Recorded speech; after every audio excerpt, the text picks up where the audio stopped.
got a higher magnitude because it's an in-state game, and our guys got to play at a high level. But it'll be business as usual once we start today with our preparation. Coach, the way King played against Montana, the way Chase played on Saturday, how confident are you in the running game right now and how good it's been?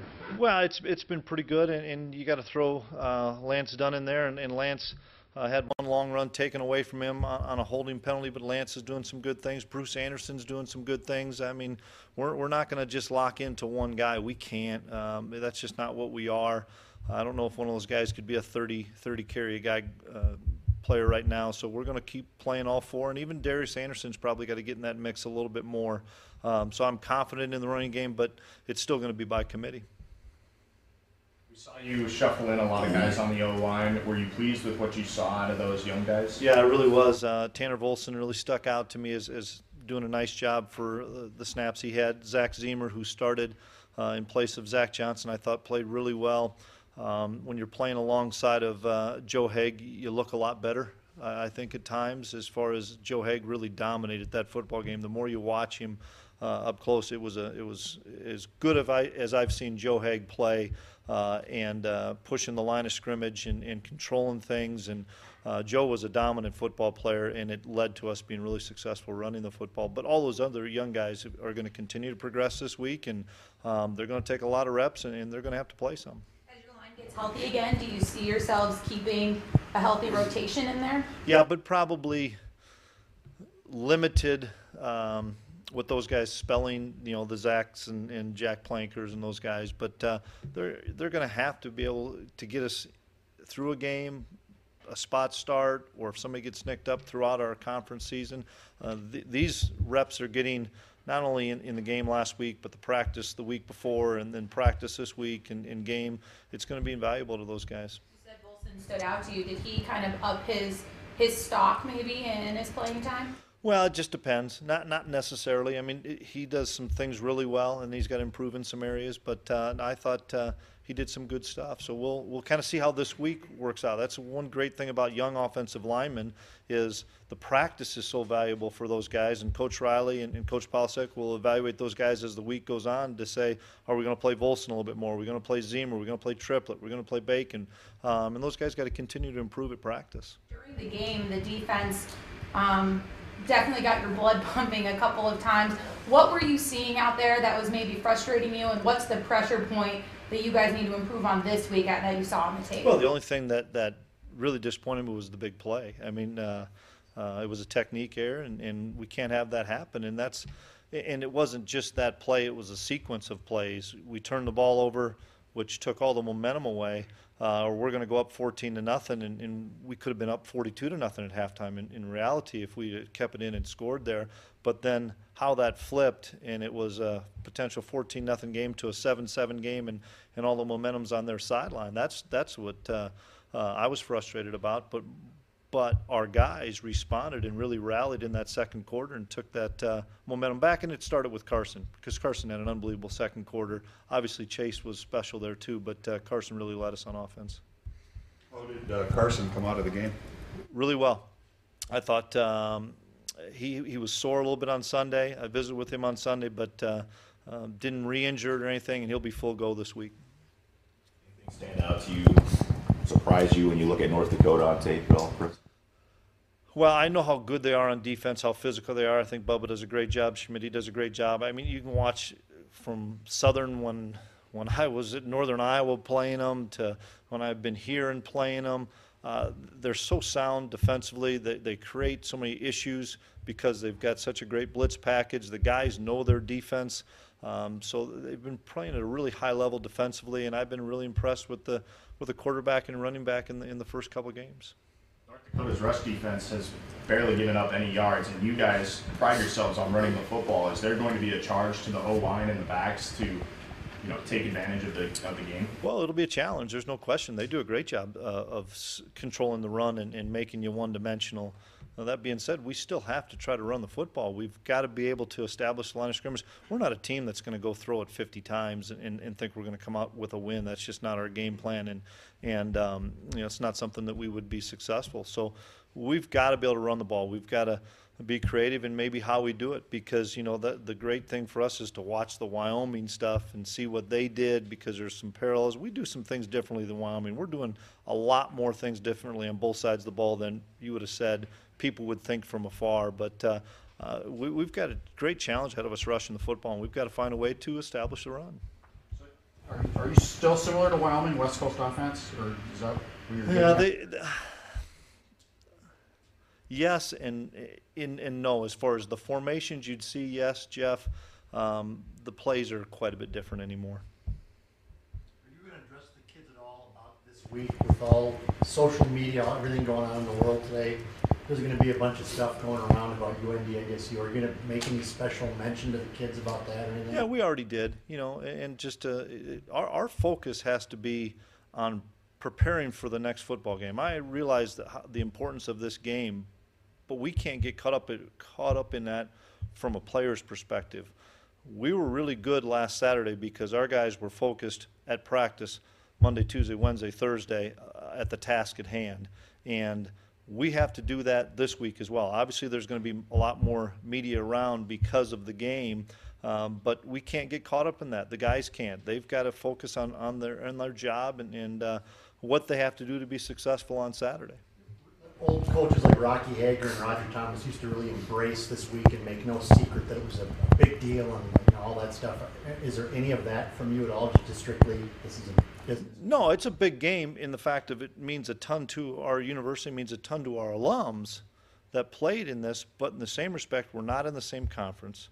We're not both competing for standings, so to speak, in the Old North Central, so to speak, and so our guys will understand, especially the kids from North Dakota, Minnesota. They understand the importance of the rivalry, but I also know you put too much stock into that and get all your emotion up for one game. How do you get your emotion up for the next game? And I really caution everybody to be on a roller coaster, because if we're high one week, how do you get them back up next week? In the next game we have is South Dakota State, and that'll be the most important game at that time. So right now our most important game is North Dakota and preparing for our last non-conference game. Do you know a lot about the history of the rivalry and all that stuff?